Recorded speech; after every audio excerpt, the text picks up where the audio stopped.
आपण पाहिले होते 550 पर्यंतचे क्वेश्चन्स. आता आपल्याला पाहायचे आहे त्याच्या पुढचे क्वेश्चन्स. तर पहा 551 नंबरचा क्वेश्चन आपल्या डोळ्यासमोर आहे. In a 4 point starter the protective register is connected in series with. पहा 4 पॉईंट स्टार्टरमध्ये काय चेंजेस आहे आणि 3 पॉईंट स्टार्टरमध्ये काय चेंजेस आहेत. जर ते तुम्हाला चेंजेस आठवले तर तुम्हाला याचा आन्सरसुद्धा आठवेल.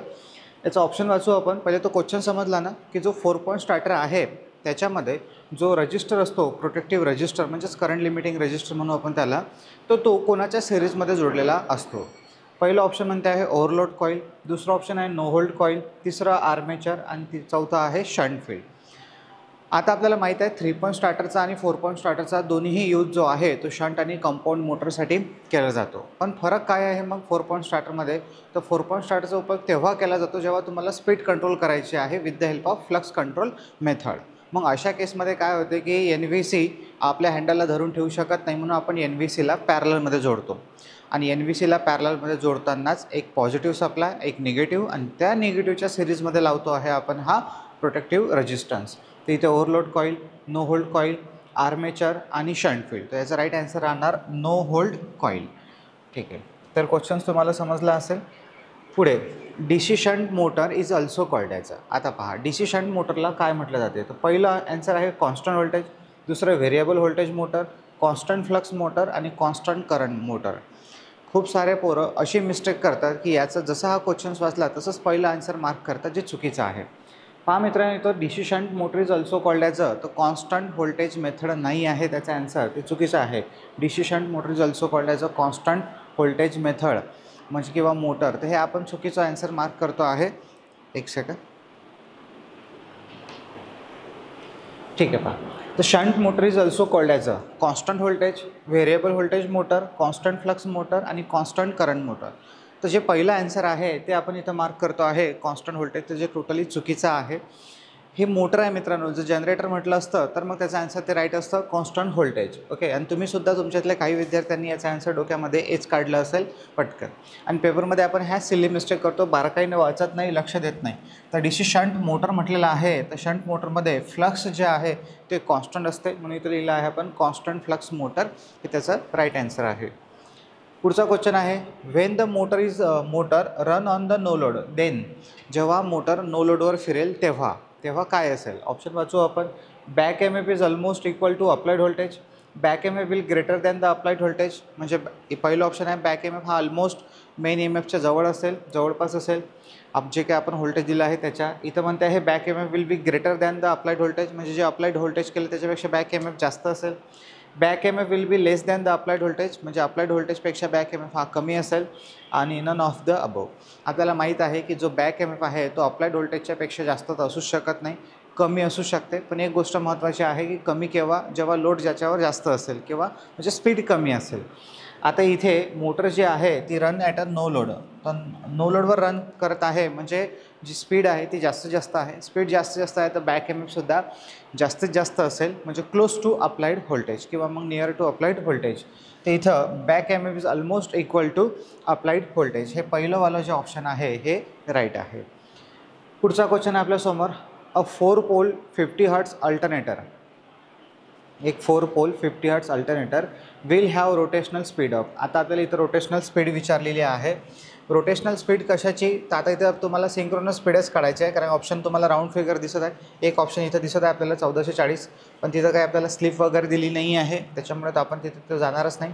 तर पहा आता याचा आन्सर काढण्याची काही तशी आवश्यकताही नाही आहे. 4 पोल 50 हर्ट्ज म्हटलं तर 1500 तोंडाच्या बाहेर निघाले पाहिजे. याचा राईट आन्सर राहणार 1500 RPM. ही याची सिंक्रोनस स्पीड राहील. इथं आपल्याला म्हटलेलं आहे रोटेशनल स्पीड, पण त्याचा अर्थ तोच आहे रोटेशनल स्पीड. याचा अर्थ आपण असा पकडला असता म्हणजे ॲक्च्युअल स्पीड किंवा रोटर स्पीड, पण जर तिथं स्लिप असती तर.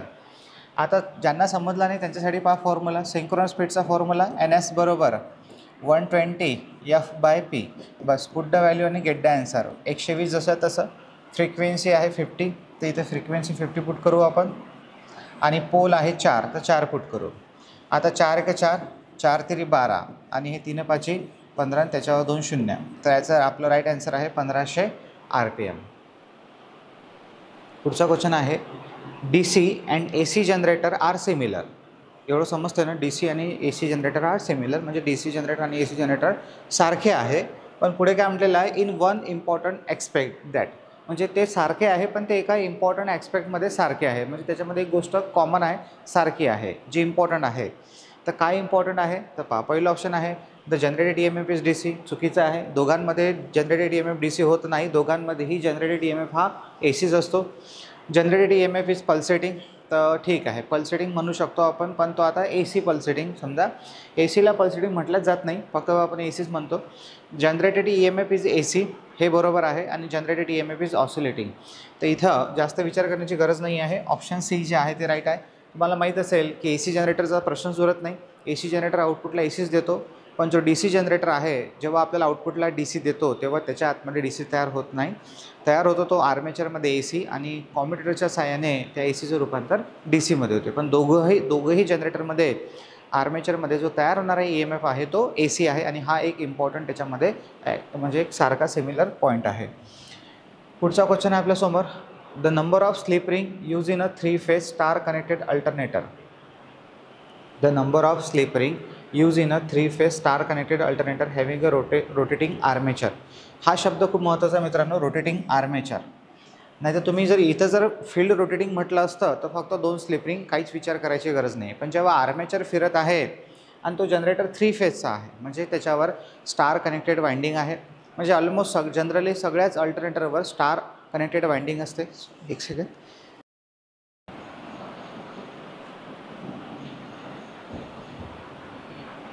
नेक्स्ट क्वेश्चन आहे, the number of slip ring use in a 3-phase star connected alternator having a rotating armature wheel. म्हणजे नंबर ऑफ स्लिप रिंग आपल्याला विचारलेले आहे 3-phase अल्टरनेटरमध्ये, आणि जे आर्मेचर वाइंडिंग आहे ती रोटेटिंग आहे. तर इथे हा शब्द खूप महत्त्वाचा आहे, आर्मेचर रोटेटिंग. पहा, जर इथं म्हटलं असतं फील्ड रोटेटिंग तर 100% 2च स्लिप रिंग आल्या असत्या DC सप्लाय देण्यासाठी. पण आता इथं आर्मेचर रोटेटिंग म्हटलं म्हणजे रोटरवर ही आपली आर्मेचर वाइंडिंग आहे, आणि जे अल्टरनेटर्स असतात त्यांची जे आर्मेचर वाइंडिंग आहे ती जनरली स्टार कनेक्टेडच असतात. जनरली स्टार कनेक्टेड म्हणजे मोस्ट ऑफ द तुम्हाला स्टार कनेक्टेड दिसेल. तर आता स्टार कनेक्टेड म्हटलं तर 4 वायर येतात, 3 फेज आणि 1 न्यूट्रल. मग आता काय आहे, कधी कधी न्यूट्रल काढायची गरज नाही पडत, तर कोणी तिन्ही म्हणजे कोणत्या जनरेटरमध्ये 3ही स्लिप रिंग लावल्या असतात, तर कोणत्या जनरेटरमध्ये 4ही स्लिप रिंग लावल्या जातात. तर म्हणून काही पुस्तकामध्ये तुम्हाला याचा आन्सर 3 स्लिप रिंग किंवा काही पुस्तकामध्ये 4 स्लिप रिंगसुद्धा भेटेल. पण अशा वेळेस कन्फ्यूज न होता तुम्हाला जर एक्झाममध्ये हा क्वेश्चन आला तर तुम्हाला याचा आन्सर द्यायचा आहे 4 स्लिप रिंग. ठीक आहे, कारण की जो न्यूट्रल आहे तो आपल्याला ग्राउंड करायची आवश्यकता असते. पुढचा पॉईंट आहे, the pitch factor is defined as the ratio of the EMF. Pitch factor आठवत असेल तुम्हाला, आपण अल्टरनेटरमध्ये शिकलो आहे पिच फॅक्टर, त्यालाच क्रेस्ट फॅक्टर असं म्हणतो आहे, एक डिस्ट्रीब्युशन फॅक्टर. आणि पिच फॅक्टरमध्ये तुम्हाला सांगितलं होतं की शॉर्ट वरतं, शॉर्ट टी शर्ट आणि फुल पॅन्ट खाली, बरोबर, म्हणजे शॉर्ट पिच वाइंडिंग वरतं आणि फुल पिच वाइंडिंग खाली, या दोघांचा काय आहे, एक रेशो आहे, तो शोधा. इथं पहिलं ऑप्शन म्हणते आहे full pitch winding to short pitch winding, चुकीचं आहे. फुल पिच वरतं नाही पाहिजे आपल्याला, शॉर्ट पिच वरतं पाहिजे आणि फुल पिच खाली पाहिजे. Short pitch coil to full pitch coil, तर हा रेशो आपला बरोबर आहे बी नंबरचा. फुल पिच आहे, चुकीचा आहे. आणि distributed winding to full pitch winding हे सुद्धा चुकीचं आहे.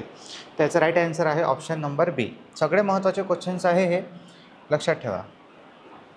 The rotor of a salient pole alternator, एक रोटर आहे, salient pole rotor has a 12 pole, म्हणजे त्याच्यामध्ये 12 पोल आहे. The number of cycle of EMF in 1 revolution will be. 1 number of cycles, पहा म्हणजे एका फेऱ्यामध्ये किती सायकल तयार होतील, 1 रिव्हॉल्युशन, एका फेऱ्यामध्ये किती सायकल तयार होतील हे आपल्याला विचारलेलं आहे. आणि तो अल्टरनेटर जो आहे त्याच्यामध्ये 12 पोल आहे.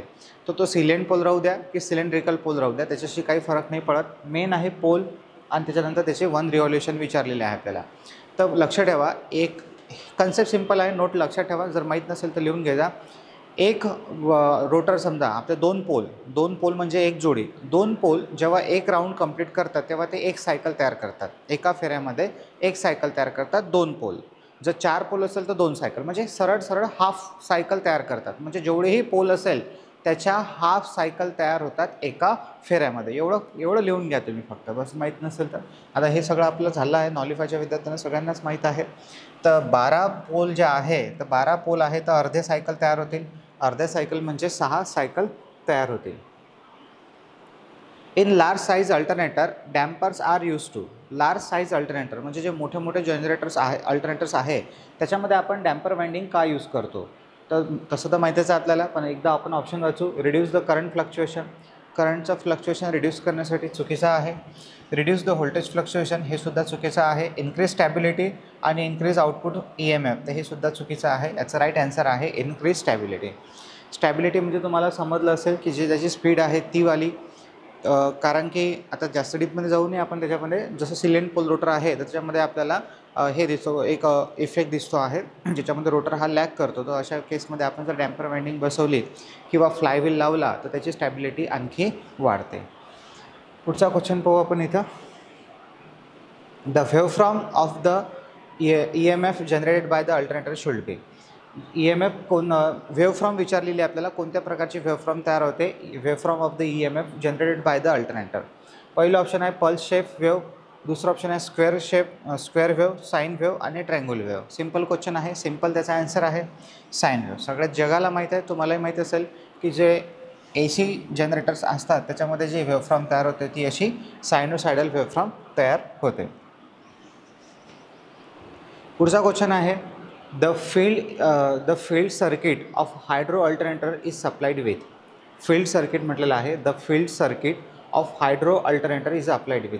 आता हायड्रो अल्टरनेटर असो किंवा अजून कोणताही असो, ठीक आहे, स्टीम असो किंवा काही असो, हे मुद्दामून कन्फ्यूज करण्यासाठी तुम्हाला शब्द टाकलेले आहे. फील्ड सर्किटला नेहमी DC सप्लाय दिला जातो. NAC, pulsating current, oscillating current, DC. तर नेहमी जो आहे एक्सायटेशन सप्लाय हा DC असतो. आणि का असतो याचं कारण तुम्हाला माहीत आहे, कारण की आपल्याला कॉन्स्टंट मॅग्नेटिक फील्ड पाहिजे असते आणि कॉन्स्टंट मॅग्नेटिक फील्डसाठी नेहमी आपल्याला DC सप्लायच द्यावा लागतो. पुढचा क्वेश्चन आहे आपल्यासमोर. Salient pole type rotor as compared to the cylindrical pole type rotor. आता इथं तुम्हाला डिफरन्स विचारलेला आहे की सिलेंट पोल टाईप रोटर हा कसा वेगळा आहे. कम्पेअर केलेला आहे कोणाला, सिलेंट पोल रोटरला compare to the cylindrical pole type rotor. तर सिलेंड्रिकल रोटर जो आहे त्याची ॲक्सल लेंथ जास्त असते आणि डायमीटर कमी असते सिलेंड्रिकलचं. आणि त्याच्या एक्झॅक्टली ऑपोजिट राहते आपला सिलेंट पोल. आपल्याला सिलेंटबद्दल विचारलेला आहे, सिलेंड्रिकलबद्दल आन्सर नाही सांगायचं आहे. नाही तर पहिले काय कशाबद्दल विचारलेलं आहे तर ते लक्षात ठेव जा. ते इथं मराठीमध्ये जर वाचलं तर बेलनाकार पोल आकाराच्या रोटरच्या तुलनेत ठळक ध्रुव प्रकारचे रोटर्स अशी शुद्ध मराठी येते. आणि मग अशा वेळेस आपल्या आन्सर चुकण्याची शक्यता असते, म्हणून इंग्लिशमध्येच प्रॅक्टिस ठेवा. कारण की हे शब्द तो टाकत नाही मोस्ट ऑफ द मराठीमध्ये. असं म्हणणार नाही तो की सिलेंड्रिकल पोल टाईप रोटर हा सिलेंट पोल रोटरच्या तुलनेमध्ये किंवा सिलेंट पोल रोटर हा सिलेंड्रिकल रोटरच्या तुलनेमध्ये कसा असतो, असे शब्द जर आले तर मग खतम आहे आपल्याकडं.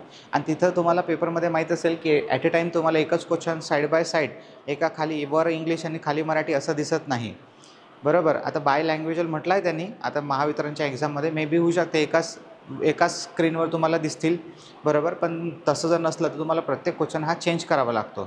जर तुम्ही डिफॉल्ट लँग्वेज इंग्लिश केली असेल तर सगळे क्वेश्चन्स तुम्हाला इंग्लिशमध्ये दिसतील आणि मग जो क्वेश्चन नाही समजला तो तुम्हाला चेंज करावा लागेल, ठीक आहे. नाही तर मग मराठीमध्ये सिलेक्ट केलं तर तुम्हाला एखादा क्वेश्चन मराठीमध्ये नाही समजला तर तो तुम्हाला इंग्लिशमध्ये कन्वर्ट करावा लागेल, ठीक आहे.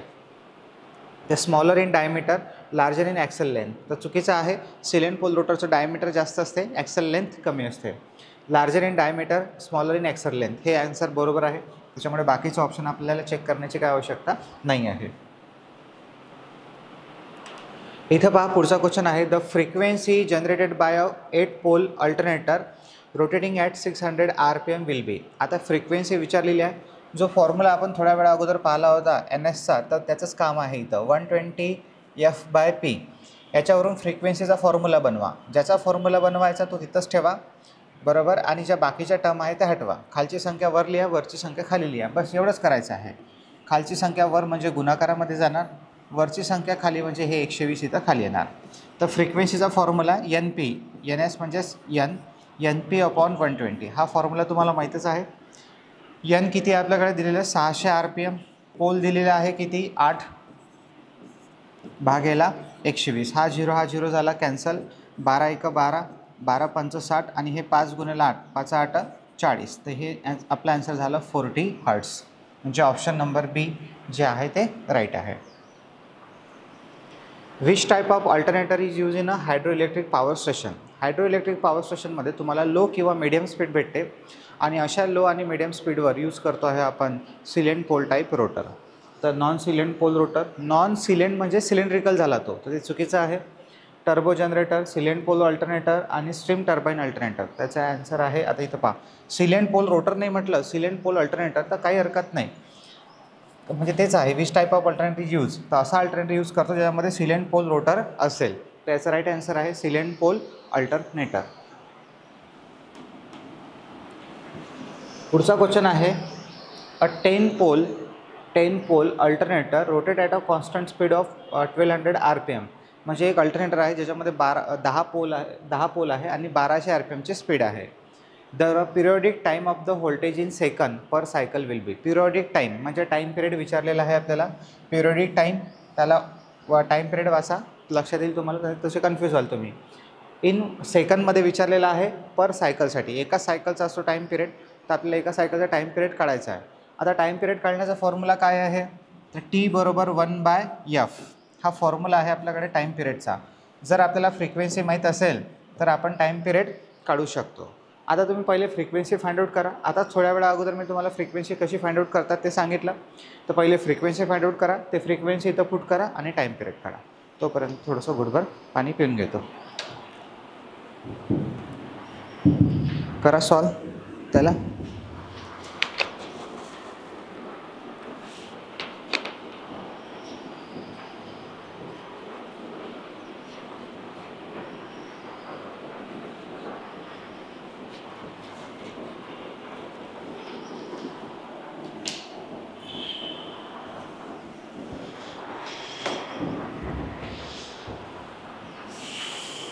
Done.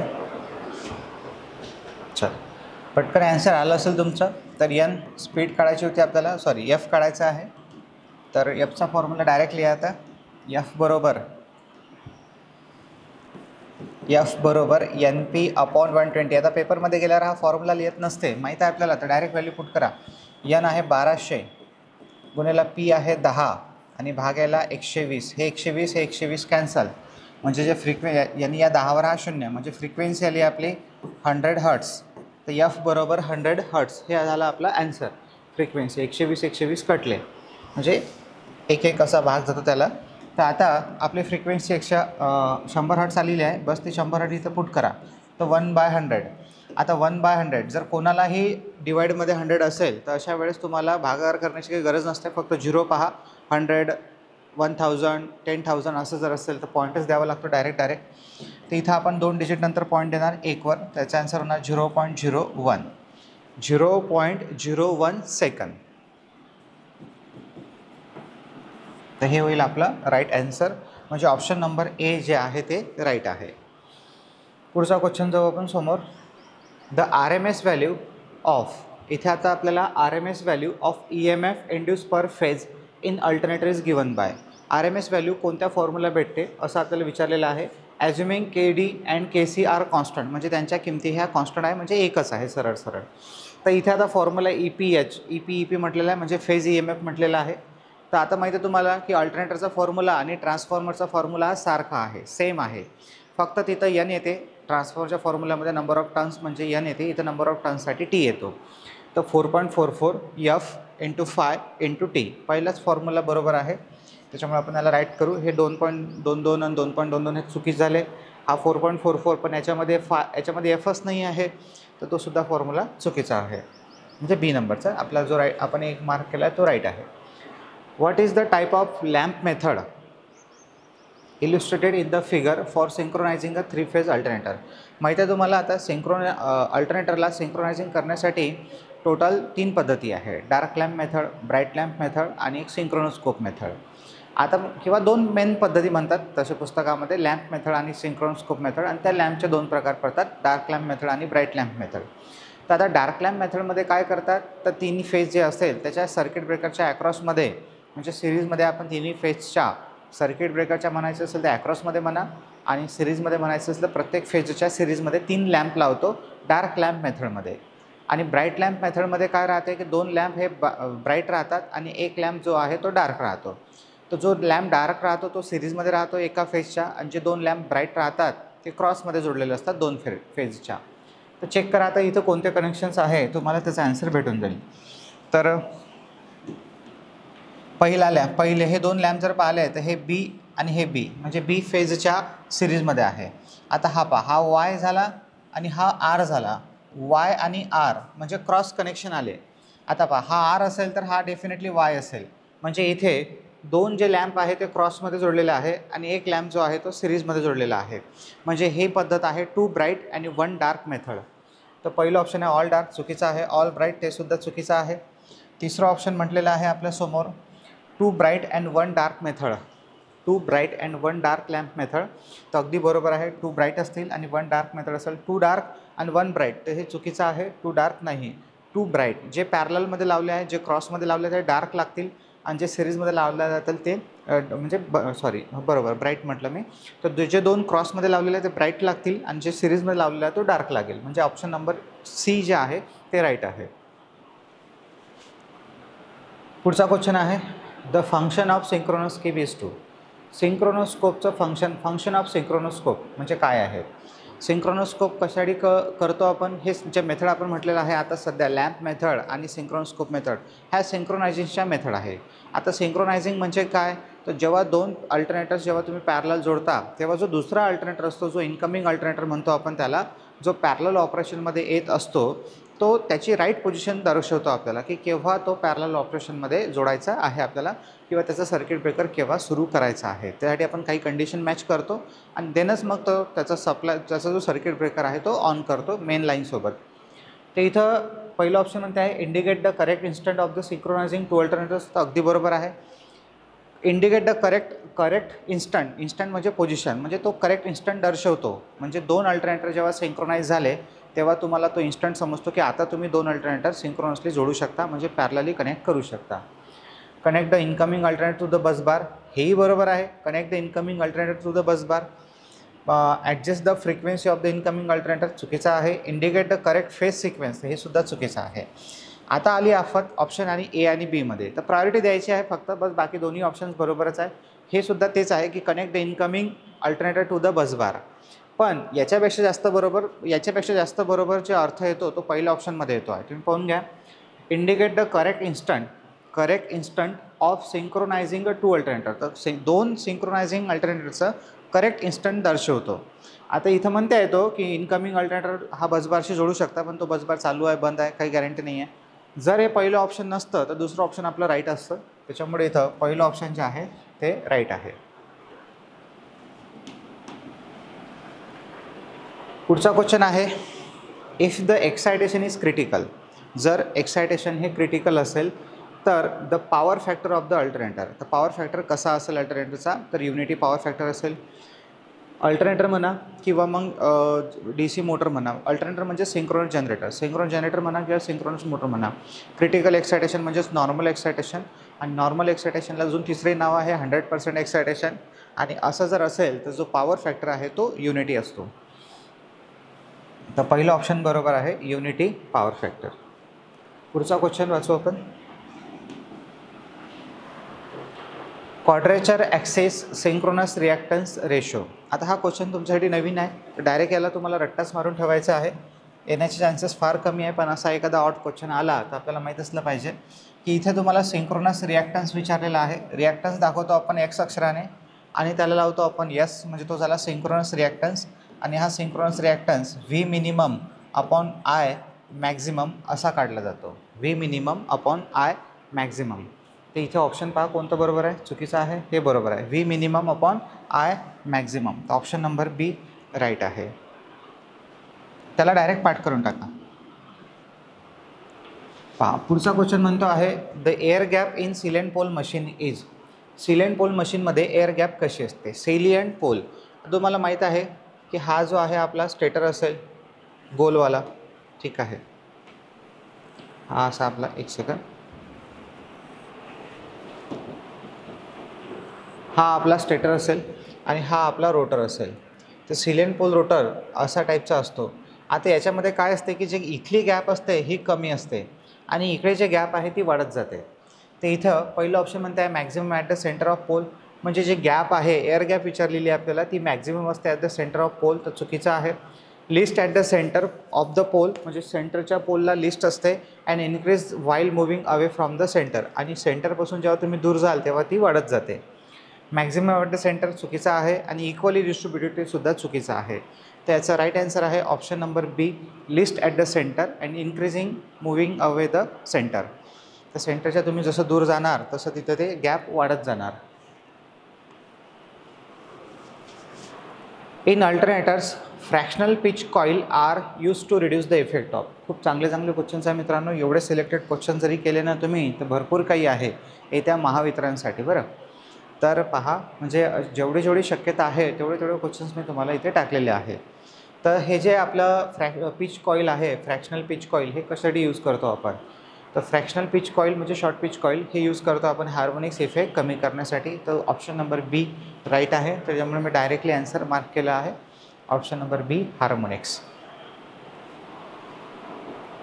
Practically in most of the alternator which type of construction is prefer? Rotating. पहा, क्वेश्चन पहिले समजून घेऊ, देन मग आपण ऑप्शन वाचू. इथे म्हटलेलं आहे की practically in most of the alternator, म्हणजे मोस्ट ऑफ द अल्टरनेटरमध्ये प्रॅक्टिकली कोणत्या टाईपचं कन्स्ट्रक्शन हे वापरलं जाते किंवा प्रिफर केलं जाते, प्राधान्य दिलं जाते. आता आपल्याला माहीत आहे की जे अल्टरनेटर्स असतात त्याचे दोन प्रकार आहे. एक आहे फील्ड रोटेटिंग, दुसरा आहे आर्मेचर रोटेटिंग. म्हणजे एकामध्ये फील्ड वाइंडिंग फिरते तर आर्मेचर वाइंडिंग स्टेशनरी असते, दुसऱ्यामध्ये आर्मेचर वाइंडिंग फिरते तर फील्ड वाइंडिंग स्टेशनरी असते. पण मोस्ट ऑफ द जेवढी लार्ज रेटिंगचे अल्टरनेटर्स आहे याच्यामध्ये फील्ड वाइंडिंग रोटेटिंग असते आणि आर्मेचर वाइंडिंग ही स्टेशनरी असते. आणि याचे काय फायदे आहे हे सुद्धा तुम्हाला माहीत आहे. तर रोटेटिंग फील्ड टाईप जे आहे ते मोस्ट ऑफ द आपण प्रिफर करतो. Rotating armature type both are equally important and none of this. इथं काही मुलं हे सुद्धा आन्सर मार्क करू शकतात, बोथ आर इक्वली इम्पॉर्टंट, ते चुकीचं आहे. त्याचा राईट आन्सर आहे रोटेटिंग फील्ड टाईप. इथं त्यांनी म्हटलेलं आहे शुद्ध भाषेमध्ये प्रिफर्ड. प्रायोरिटी कशाला देतो आपण? Most of the alternator. तर त्याचं राईट आन्सर आहे रोटेटिंग फील्ड टाईप.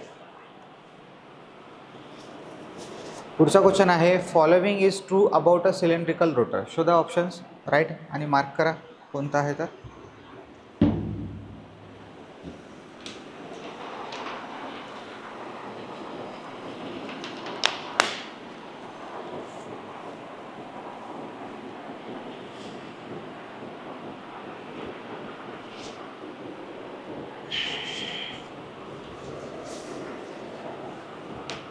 आलं. चलो, following is true about a cylindrical rotor alternator. Poles are projecting outside. Cylindrical rotor म्हटलेलं आहे. सिलेंड्रिकल रोटरमध्ये पोल हे आउटसाईड नाही निघत, प्रोजेक्टिंग म्हणजे बाहेर नाही निघत. डॅम्पर वाइंडिंग यूज ते सुद्धा होत नाही. Damper winding is required. Damper winding हे सिलेंड पोल रोटरमध्ये होते. इथं ट्रू म्हटलेलं आहे, म्हणजे दिलेल्या विधानापैकी कोणतं विधान सत्य आहे तेही सिलेंड्रिकल रोटरसाठी. तर हे पहिलं चुकीचं आहे की इथं पोल बाहेर येत नाही, त्याच्यावर डॅम्पर वाइंडिंगसुद्धा यूज होत नाही. नॉईज फ्री ऑपरेशन आणि suitable for low speed hydro. आता हे जर तुम्हाला नसेल समजलं तर हे चौथा ऑप्शन पहा काय म्हणते आहे, suitable for slow speed hydro generator. तर स्लो स्पीडसाठी सुद्धा आपण सिलेंड्रिकल रोटरचा यूज करत नाही, त्याचा तर यूज आपण हाय स्पीडसाठी करतो टर्बो जनरेटर्समध्ये. टर्बो जनरेटरसाठी समजा किंवा हाय स्पीड जनरेटरसाठी. त्याचं राईट आन्सर काय उरलं मग? नॉईज फ्री ऑपरेशन बस. आणि एअर गॅप युनिफॉर्म असल्याच्या कारणानं तिथं नॉईजसुद्धा कमी येतो, म्हणून नॉईज फ्री ऑपरेशन आहे. पुढचा क्वेश्चन आहे in a synchronous generator V curve is drawn between. Synchronous जनरेटरमध्ये जो व्ही कर्व आहे तो कोणामध्ये काढला जातो? तर आता आपल्याला माहीत आहे की व्ही कर्व काढताना हा आहे आपला एक्स ॲक्सिस, हा आहे आपला वाय ॲक्सिस. तर या एक्स ॲक्सिसवर असतो आपला फील्ड करंट, इथं असतो फील्ड करंट आणि इथं असतो आपला आर्मेचर करंट. Armature current. तर पहा आता ऑप्शन कोणतं बरोबर आहे. तर आता मी डायरेक्ट क्वेश्चन वाचल्याबरोबर हा ग्राफ काढला का? कारण मी एक नजर मारली खाली ऑप्शन्सवर, तेव्हा लक्षात येऊनच गेलं वाय ॲक्सिस एक्स ॲक्सिस दिसून आला, म्हणजे याने ग्राफच म्हटलेला आहे. तसंही तिथं दिसते की व्ही कर्व हा कोणामध्ये काढलेला आहे. तर पहिलं ऑप्शन म्हटलेलं आहे यांनी की field current of the x axis. Field current of the x axis. Field current जो आहे तो एक्स ॲक्सिसवर आहे आणि armature current on the Y axis आहे. तर अगदी बरोबर आहे.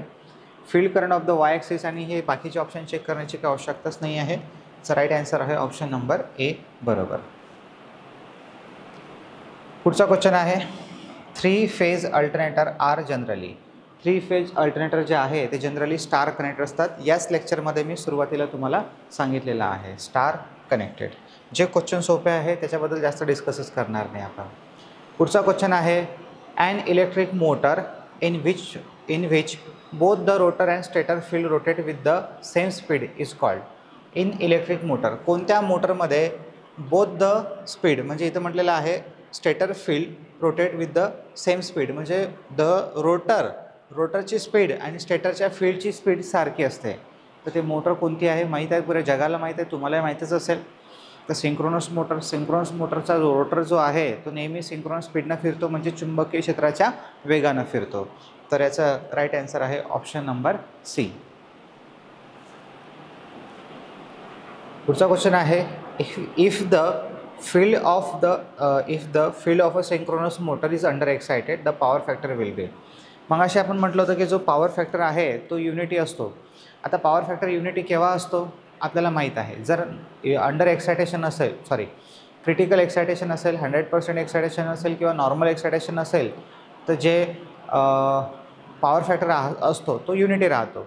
आता तुम्हाला हे मोटरसाठी वेगळं आणि जनरेटरसाठी वेगळं लक्षात ठेवावं लागते आणि हे तुम्हाला माहीत आहे. मी तुम्हाला सांगितलं होतं की मोटरसाठी तुम्ही लक्षात ठेवा, बाकी अल्टरनेटरसाठी तुम्ही उलटं करजा. दोघंही जनरेटर असो की मोटर असो, क्रिटिकल एक्सायटेशन असेल, 100% एक्सायटेशन असेल, तर युनिटी इज पॉवर फॅक्टर. पण आता जर ओव्हर एक्सायटेड मोटर असेल सिंक्रोनस मोटर, तर लिडिंग पॉवर फॅक्टर आणि जर अंडर एक्सायटेड असेल तर लॅगिंग पॉवर फॅक्टर मोटरसाठी. आता जनरेटरसाठी तुम्ही याच्या उलटं करून टाका. आता इथं आपल्याला कोणासाठी विचारलेलं आहे, तर सिंक्रोनस मोटर. तर सिंक्रोनस मोटर कशी आहे, अंडर एक्सायटेड आहे. एक्सायटेड आहे म्हणजे लॅगिंग पॉवर फॅक्टर. जर ओव्हर एक्सायटेड असतं तर लिडिंग पॉवर फॅक्टर. त्याच्यामुळे इथं राईट आन्सर होणार आपलं option number A, lagging power factor.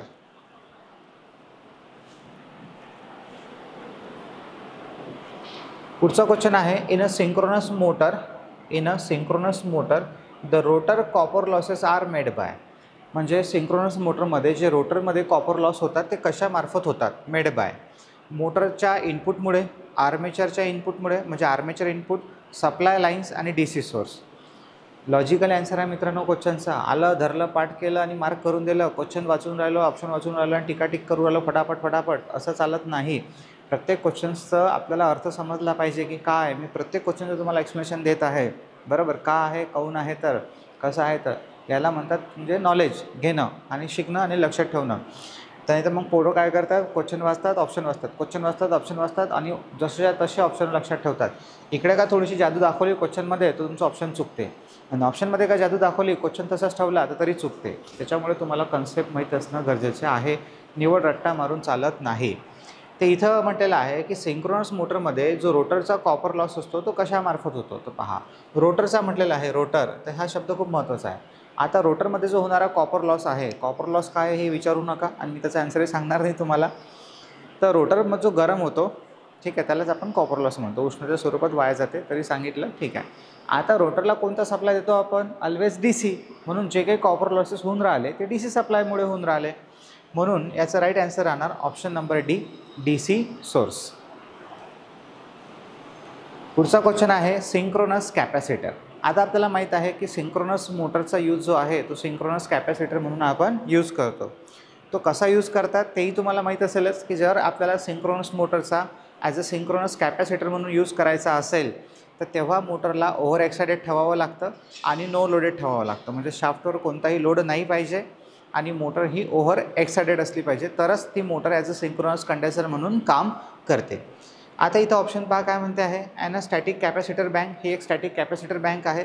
तर ठीक, स्टॅटिक तर नाही आहे, स्टॅटिक म्हणजे स्थिर. इथं तर फिरता भाग आहे, तर पहिलं ऑप्शन चुकीचं आहे. An over excited synchronous motor driving mechanical load. म्हणजे सिंक्रोनस मोटर जी आहे ती ओव्हर एक्सायटेड आहे, हे पहिलं एवढं बरोबर आहे. पण पुढे म्हटलेलं आहे की ड्रायव्हिंग अ मेकॅनिकल लोड ड्रायव्हिंग करताना ती पॉवर फॅक्टर इम्प्रूव्हमेंट करत नाही. म्हणजे हे ऑप्शन चुकीचं आहे. तिसरं ऑप्शन आहे, an over excited synchronous motor running without a mechanical load. तर हे बरोबर आहे. म्हणजे एक तर ओव्हर एक्सायटेड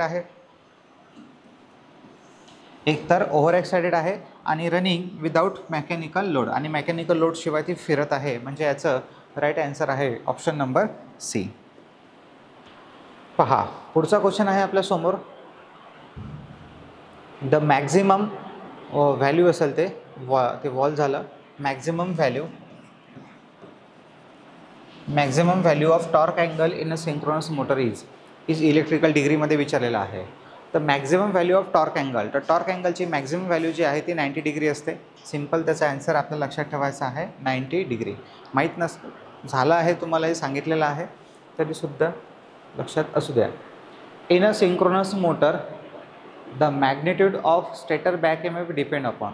पहा, खूप चांगले क्वेश्चन्स आहे मित्रांनो. सगळे क्वेश्चन्स आहे कुठं ना कुठं तरी एक्झाममध्ये आलेले आहेत, महत्त्वाचे आहे आणि मोस्ट ऑफ द रिपीट होतात आणि याच्यावरून तुम्ही भरपूर सारे कन्सेप्ट जे आहे ते रिवाईज करून पेपरला जाऊ शकता. म्हणजे सगळे कन्सेप्ट तुमचे स्टेप बाय स्टेप रिवाईज होऊन राहिले. म्हणजे अल्टरनेटर चॅप्टरमध्ये जेवढं इम्पॉर्टंट आहे तेवढं इथं मी टाकलेलं आहे. In a synchronous motor the magnitude of stator back M F E B depends on. म्हणजे जे मॅग्निट्यूड राहते बॅक एम एफची ती कशावर डिपेंड राहते? सिंक्रोनस मोटरमध्ये. Speed of the motor, load on the motor, both the speed and rotor flux आणि DC excitation only.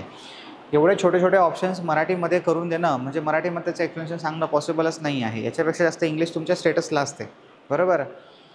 तर एवढं तर इंग्लिश म्हणजे सगळ्यांना समजतंच आहे.